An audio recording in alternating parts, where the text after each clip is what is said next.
仪表提示：变速箱故障，您可以继续驾驶车辆（括号功能受限）。然后呢，没有档位显示，怀疑是模块坏了。4S店告诉他要花3万多把这个模块给换掉，就是把这个整个蜡给换掉啊，全新的。但是这车啊，现在卖一卖呢，也不值2个这玩意儿的钱，所以说能修啊，尽量给它修一修，接着还能用。这玩意儿还能修呢？是的呀，它这个电脑呢是在油里边泡着啊，它这个导线和元件呢长期高温震动就会有脱焊故障的情况，所以说可以修。它这车啊，在跑到40码、60码的时候，感觉整个车里有那种嗡嗡嗡，就特别刺耳的共振声。还有一种就是伴随着咯噔咯噔咯噔的响，这是2种响啊，也是2个地方。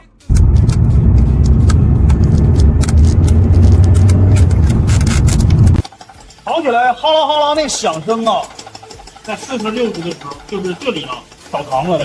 它这个轴承和这个壳啊跑圆了，在里边夯啷夯啷。在4S店啊，要把这变速箱给换掉。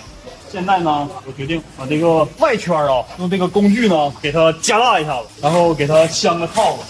带个套子之后，轴承就不能跟着转了。